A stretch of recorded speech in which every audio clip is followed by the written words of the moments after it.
En faisant cela, j'obtiens bien que a moins b est inférieur ou égal à 0. Voilà, première chose. A moins b est négatif. D'accord? Voilà. Donc, maintenant a plus b. Alors, pour a plus b est positif. Pourquoi? A plus b est positif, et même strictement positif, parce que A et B sont positifs. Hein. A et B appartiennent à l'intervalle 0 plus l'infini. Et puis A est strictement inférieur à B. Donc A plus B, c'est strictement positif. Ça, on peut l'écrire, ça. Donc on peut dire car on sait que d'une part A est supérieur ou égal à 0 et que B est strictement positif. D'accord? Et que B est strictement positif, forcément. Pourquoi B est strictement positif? Parce que B est strictement plus grand que A. Donc, évidemment, ça permet d'écrire que A plus B est strictement positif. La somme de deux nombres positifs est positive. Donc, j'avais expliqué que le fait qu'on ait... Alors, bien sûr, on nous a dit que A est strictement inférieur à B, donc faisons en sorte d'avoir A strictement inférieur à B. Donc, ici. Donc, dès le départ, on a A strictement inférieur à B dans l'énoncé. On part d'ici et ça nous permet d'établir que A moins B est strictement négatif. Et donc, du coup, forcément, on va pouvoir en déduire que le produit A moins B facteur de A plus B, ce produit-là, il va être strictement négatif. Pourquoi? Parce que c'est le produit d'un nombre positif ici par un nombre négatif. Or, le produit d'un nombre positif par un nombre négatif est un nombre négatif. Donc, du coup, c'est comme ça qu'on démontre que A carré moins B carré est strictement négatif.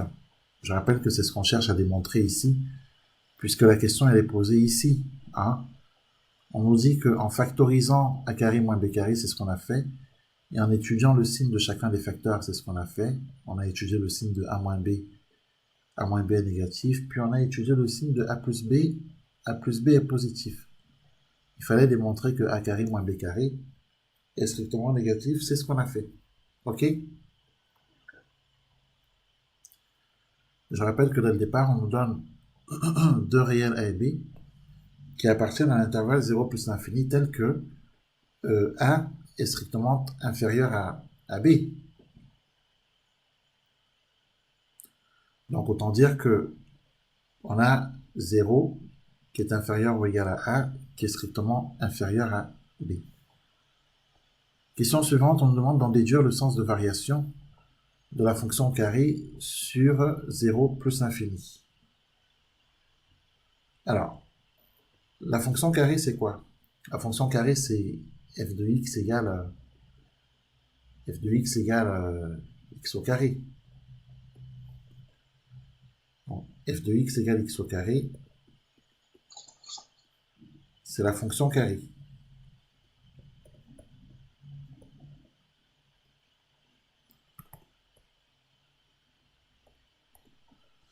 Or, pour étudier le sens de variation de la fonction carré, d'abord, n'oublions pas que la fonction carré, sa courbe est une parabole. Hein. Et puis, précisément, on se situe sur l'intervalle 0 plus l'infini, c'est-à-dire ici. Intervalle sur lequel on voit bien que la fonction carré est croissante. Hein. Mais il faut le démontrer. Voilà. Donc, pour le démontrer, on peut utiliser la définition d'une fonction croissante. Hein. Donc, d'après la définition d'une fonction croissante, si je prends par exemple une fonction qui est croissante. Je prends ici un réel A et ici un réel B. Je vais aller trouver ici f de A et ici f de B. Donc, lorsqu'une fonction est croissante, si j'ai A qui est inférieur à B, alors je vais avoir f de A qui est aussi inférieur à f de B. On a conservé l'ordre entre les images et leurs antécédents. Bon, c'est ce qu'il va falloir démontrer ici.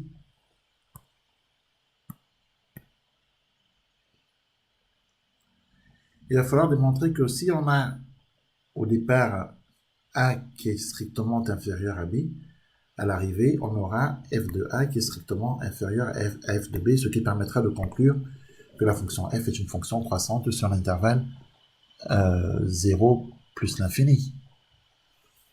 Bon, alors, pour démontrer ça, on peut écrire ceci pour tout.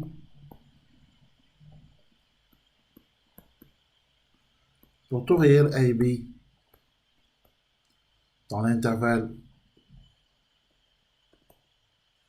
0 plus infini fermé en 0, tel que A strictement inférieur à B, eh bien, on a, donc à partir du moment où A est strictement inférieur à B, hein, remarque que le passage au carré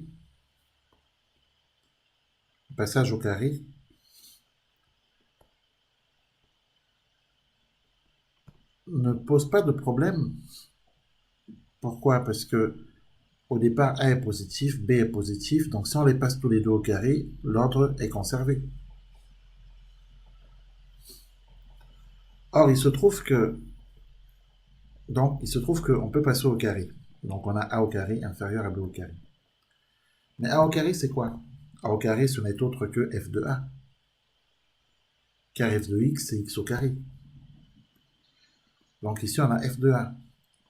Et donc, on vient de trouver que f de A est inférieur à f de B quand A est strictement inférieur à B. Ce qui prouve que la fonction carré est strictement croissante sur 0 plus l'infini.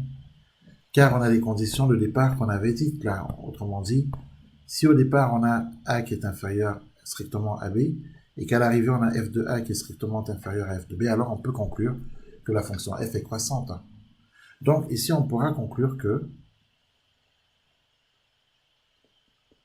on pourra en déduire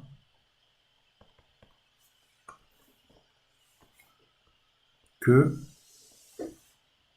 la fonction carré, attention c'est le genre d'exercice qu'on retrouve en contrôle hein, dans ce chapitre et sur le thème fonction carré. On peut en déduire que la fonction carré est strictement croissante sur l'intervalle 0 plus infini.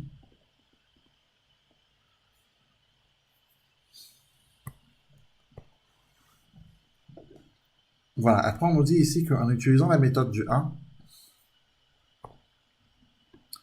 déterminer le sens de variation de la fonction carré sur l'intervalle moins l'infini 0.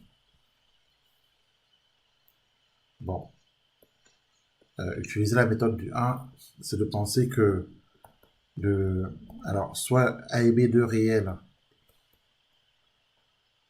hein, il faut choisir deux réels A et B dans l'intervalle moins l'infini 0, tel que A strictement inférieur à B. D'accord? Donc deux réels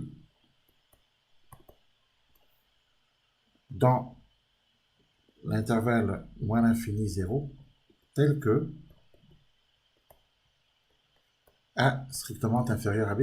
Bon, tout se passe comme si, en fait, on est dans cet intervalle moins l'infini 0, dans lequel on a deux réels A et B, tels que A est strictement inférieur à B. Donc, on arrive à A strictement inférieur à B, qui est inférieur ou égal à 0. Voici ce que nous avons.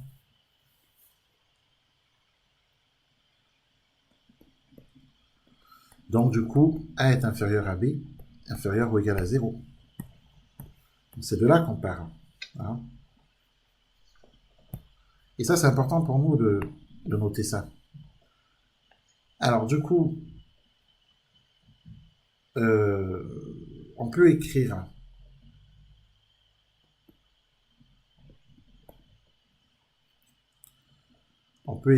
parce que je rappelle qu'au départ, on a la fonction carré. Hein. Et pour étudier son sens de variation, il va falloir encadrer f de A et f de B. Je rappelle que f de A, c'est A au carré, et f de B, c'est B au carré. Donc, on peut écrire que, on peut écrire quoi? Que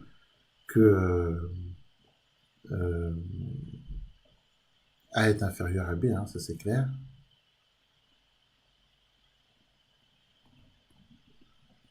Qui est inférieur ou égal à 0. Ensuite, on passe au carré. Attention, des nombres négatifs et leurs carrés sont rangés dans l'ordre inverse. Donc, si je passe au carré ici,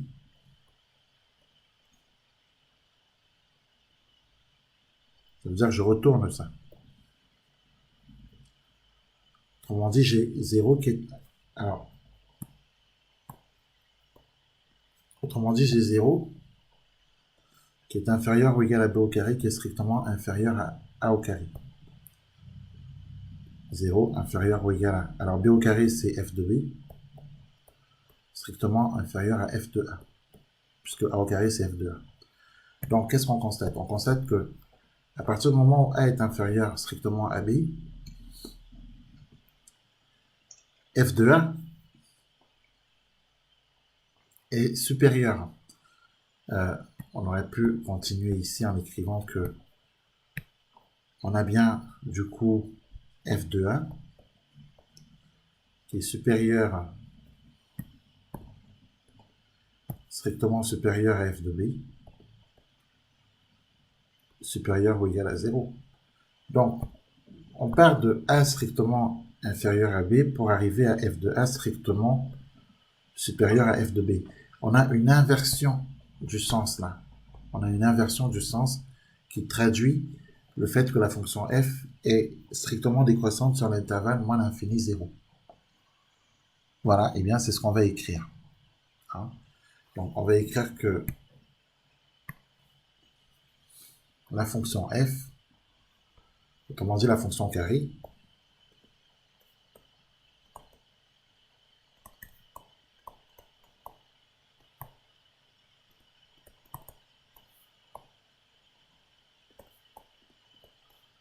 est strictement décroissante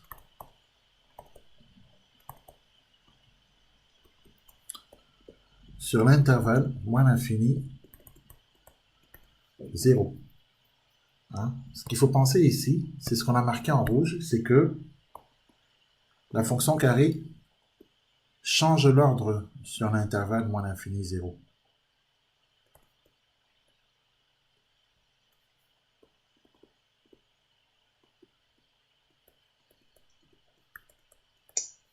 Voilà, c'est ça qui est important ici. Donc, effectivement, la fonction carré est strictement décroissante sur moins l'infini 0. En revanche, elle est strictement croissante sur l'intervalle 0 plus l'infini fermé en 0. Voilà ce qu'on pouvait dire de la fonction carré. Et on peut voir effectivement ici son graphique.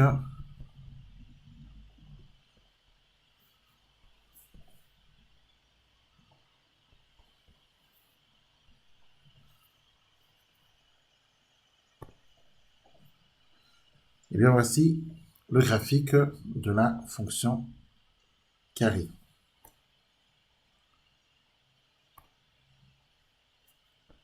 Voilà, par exemple, ce qu'on a ici en vert, c'est la courbe de la fonction carré, hein, strictement décroissante sur l'intervalle moins l'infini 0 et strictement croissante sur l'intervalle 0 plus infini.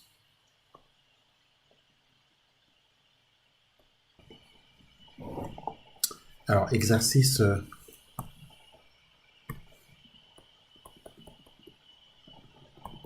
Exercice numéro 6. Donc, on considère la fonction f définie par f de x égale 3x moins 1 sur 2x plus 4. Et f est une fonction homographique, c'est le quotient de deux fonctions affines. Première question, quel est l'ensemble de définition de la fonction f? Alors, est-ce qu'on est d'accord que la fonction f est définie à quelles conditions? À quelles conditions la fonction f est-elle définie? Que 2x plus 4 ne soit pas nul. Très bien. Donc ça, on va l'écrire. La fonction f est définie à condition que 2x plus 4 ne soit pas nul, justement.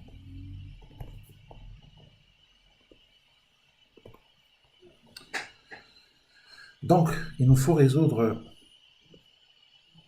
2x plus 4 égale 0 pour qu'on cherche à savoir quand est-ce que 2x plus 4 est égal à 0.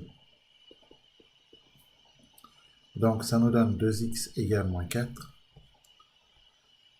Et donc, x égale moins 4 sur 2, c'est-à-dire x égale moins 2. Donc, l'ensemble de définition, c'est l'ensemble des nombres réels privés du réel moins 2, justement. Et ça, on peut l'écrire, ça. L'ensemble de définition de f est donc grand D égale ensemble des nombres réels privés du réel moins 2. Ok? Question numéro 2. On demande de donner les images par f de 0, de 1 et de moins 3. Alors, comment on fait? L'image de 1, par exemple. Pardon, l'image de 0. Comment on calcule ça? On remplace x par 0.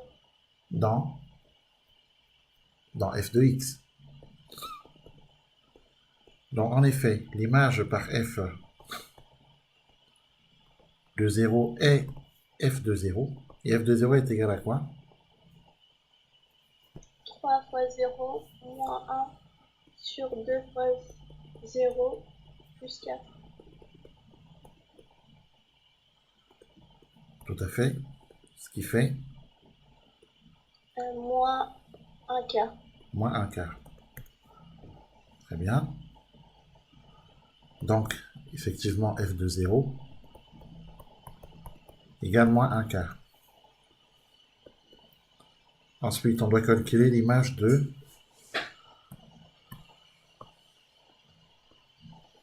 De 1. l'image par f de 1 est f de 1 qui est égal à 3 fois 1 moins 1 sur 2 fois 1 plus 4. Ce qui nous fait 1 tiers. 2 tiers. Non. 3 fois 1, 3 moins 1, 2. 2 fois 1, 2 plus 4, 6. Oui, mais ça Donc, fait 1 résultat, quart. 1 tiers. Tout à fait, 1 tiers. Très bien. Donc, est-ce qu'on est d'accord que f de 1, c'est 1 tiers? Et enfin, l'image par f de moins 3 est F de moins 3. qui est égal à 3 fois moins 3, moins 1, sur 2 fois moins 3, plus 4. Ce qui nous fait Ça fait moins 10 sur moins 2. alors moins 10 sur moins 2. Très bien. Autrement dit, c'est égal à 5. tout à fait. Donc, f de moins 3 est égal à 5. Très bien. Troisième question, les nombres 1, 0, 3 demi ont-ils des antécédents par f? Si oui, déterminez ces antécédents. Alors, pour déterminer les antécédents de 1 par f, il faut résoudre l'équation f de x égale 1. Alors, cherchons les réels x tels que f de x égale 1.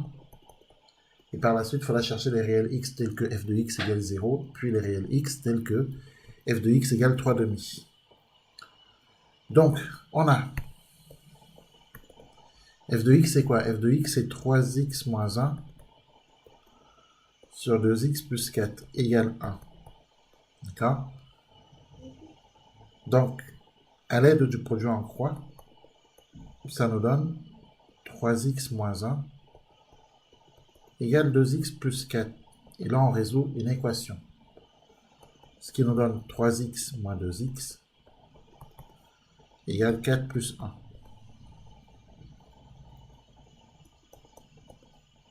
C'est-à-dire x égale 5. Donc, on peut conclure que 1 a pour unique antécédent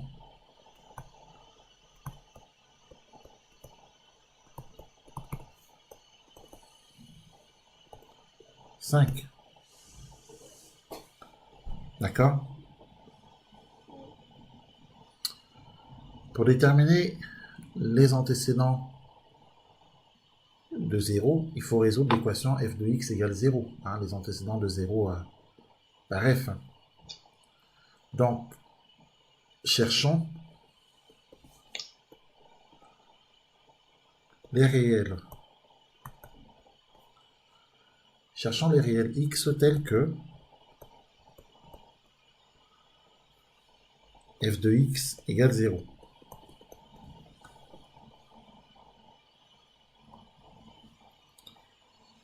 Eh bien, on a 3x moins 1 sur 2x plus 4 égale 0.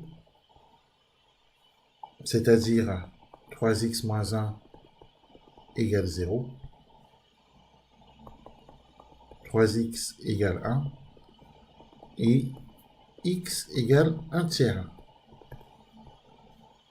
Donc, on peut écrire que 0 a pour unique antécédent 1 tiers.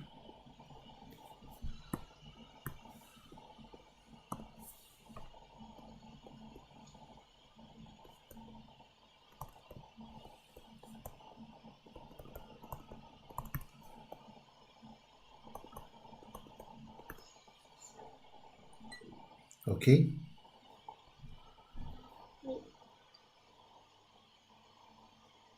Ensuite, il faut faire la même chose avec 3 demi. Pour déterminer les antécédents de 3 demi, on résout l'équation f de x égale 3 demi. Donc, cherchons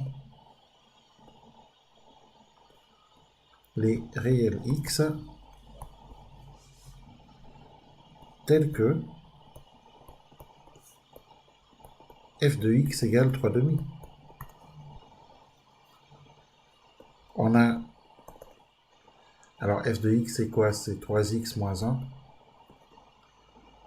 sur 2x plus 4 égale 3 demi. Donc, à l'aide du produit en croix, on obtient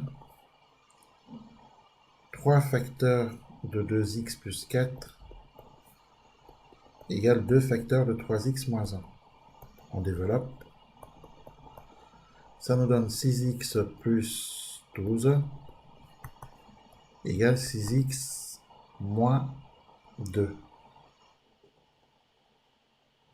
Finalement, on a 0x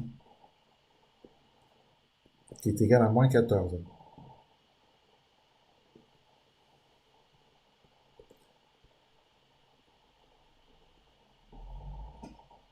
L'équation 0x égale moins 14 n'a pas de solution du tout.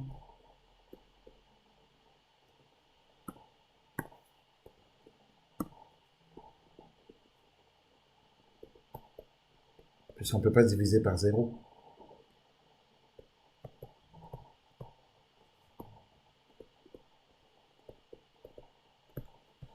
Donc, du coup, 3 demi pas d'antécédent.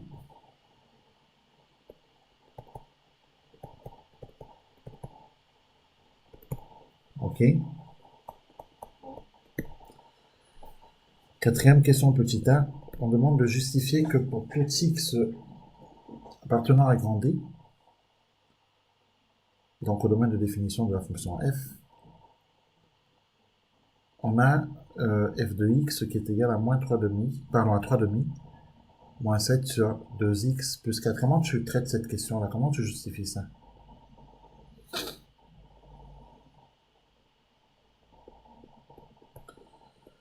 Alors on demande de montrer que f de x s'écrit aussi 3 demi moins 7 sur 2x plus 4. Alors on peut écrire ceci pour tout x différent de moins 2, on a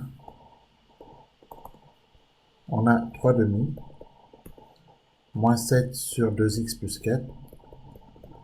On va réduire tout ça au même dénominateur. Précisément au même dénominateur 2x plus 4.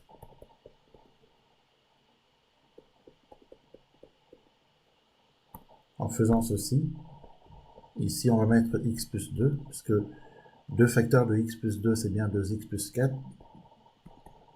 Donc, ce que j'applique au dénominateur, je l'applique également au numérateur. Et j'ai donc au numérateur 3 fois x, 3x, 3 fois 2, 6, moins 7. Je garde le dénominateur commun, et on a 3x plus 6 moins 7. Ce qui nous fait 3x moins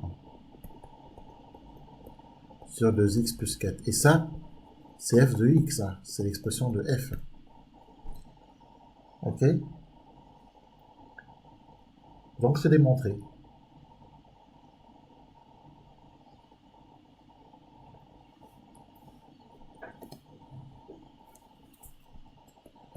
Donc on peut écrire que f de x, c'est égal à 3 demi moins 7 sur 2x plus 4 pour tout x appartenant au domaine de définition.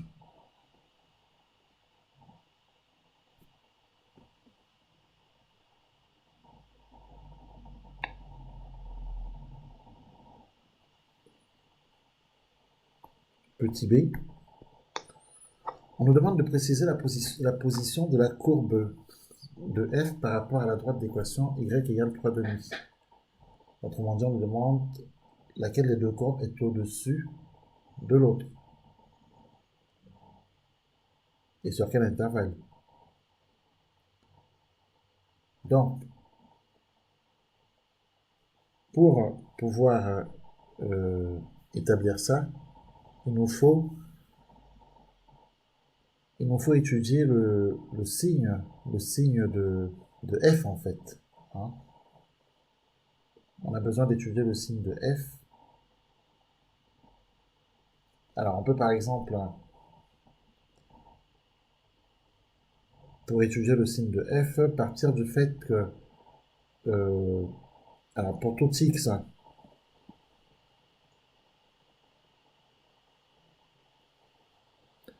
alors le but en fait, si tu veux, c'est d'encadrer ça. On veut encadrer ça, du moins on veut trouver le signe de cet ensemble-là. Donc pour y arriver, on va commencer par encadrer 2x plus 4.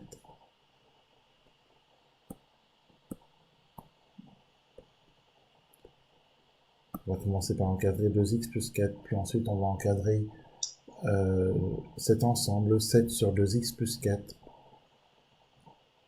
Ainsi de suite, puis avec le moins, puis tout l'ensemble. Bref, il faut qu'on encadre f de x de manière à déterminer son signe.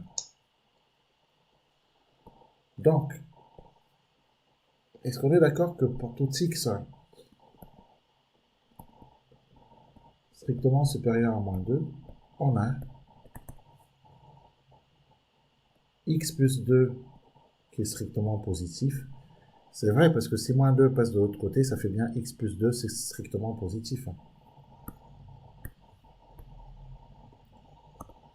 Et donc, si je multiplie par 2 les deux membres de cette inégalité, donc j'ai x plus 2 d'un côté, j'ai 0 de l'autre côté, je multiplie cet ensemble par 2 et 0 également par 2, le sens est inchangé puisque je multiplie par un nombre positif. Et du coup, si je développe ici, j'arrive à 2x plus 4, strictement positif.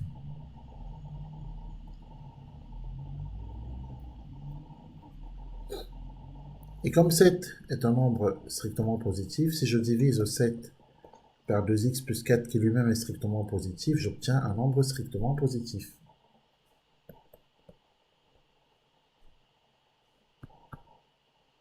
D'accord? Et si je mets le moins devant, donc du coup, si je mets le moins devant, moins 7 sur 2x plus 4 est strictement négatif. D'accord? Donc, on en déduit que moins 7 sur 2x plus 4, effectivement, c'est strictement négatif. Et ça l'est d'ailleurs encore si j'ajoute 3 demi à gauche et 3 demi à droite. Enfin, du moins, le sens est conservé, puisque ajouter ne change pas le sens. Ajouter le même nombre aux deux membres d'une inégalité n'en change pas le sens. Alors, ce qui se passe, c'est que ici, j'ai f de x. Et f de x est strictement inférieur à 3 demi. C'est ce qu'on trouve. Pour tout x,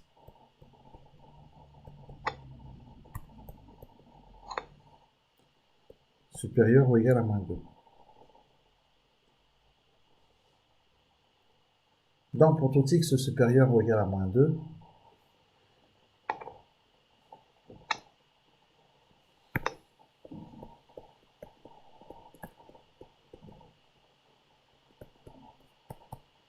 on a f de x qui est inférieur ou égal à 3 demi. Je rappelle que f de x, la courbe qui lui est associée, c'est sa courbe, CF. 3 demi, la droite associée, c'est la droite d'équation y égale 3 demi. Donc ça veut dire que CF est strictement... L'inférieur signifie que CF est strictement au-dessous de la droite d'équation y égale 3 demi lorsque x est strictement plus grand que moins 2. Et ça, on peut l'écrire. Donc,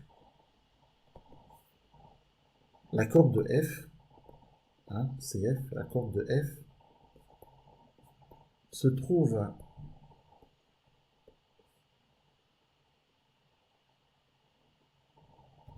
la courbe de f se trouve...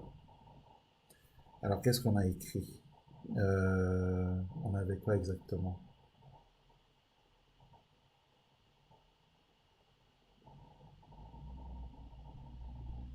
Alors, est-ce qu'on a changé de signe? Bah oui, on a changé de signe. À un moment donné, on était supérieur, on est passé inférieur. Alors, attends, je vérifie juste un petit détail.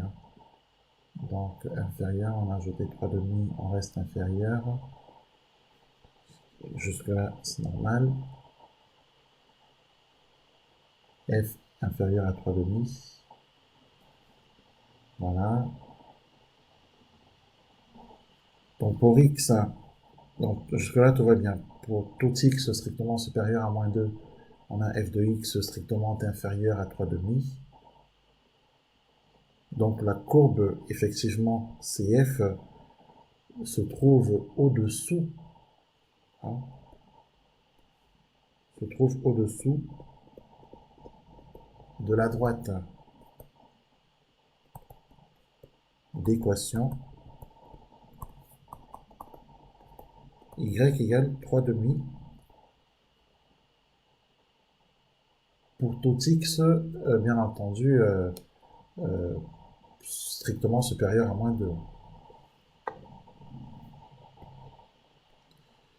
Maintenant, sur l'autre intervalle, quand x est strictement inférieur à moins 2, c'est le contraire. Donc pour tout x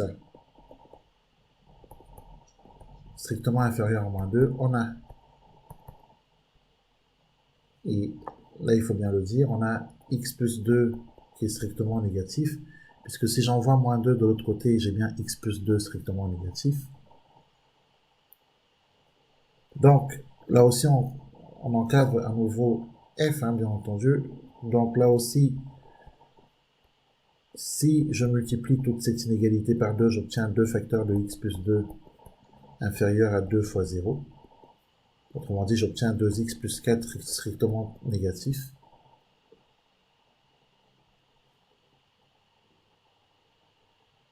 Et si je divise ce nombre positif 7 par 2x plus 4 dont on sait qu'il est négatif, bah, c'est encore négatif.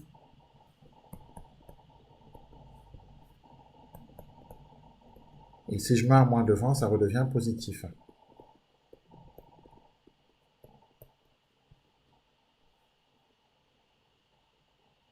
Alors maintenant, je peux ajouter 3 demi de part et d'autre.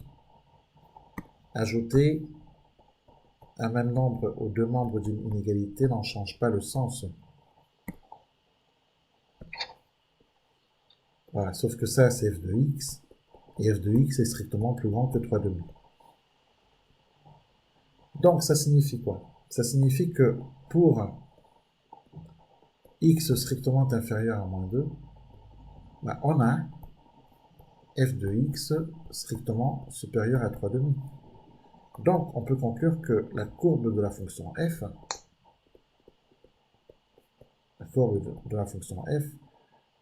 se trouve au-dessus de la droite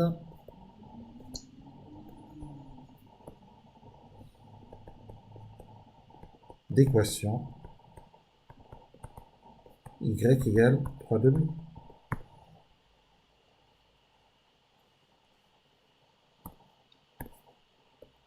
Conclusion.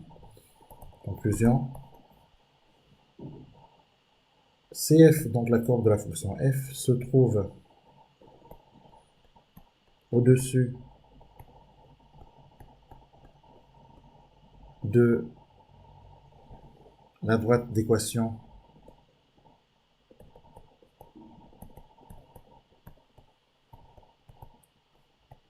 y égale 3 demi lorsque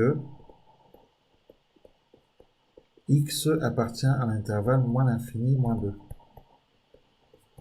et se trouve au-dessous de la droite d'équation y égale 3 demi lorsque x appartient à l'intervalle moins 2 plus l'infini.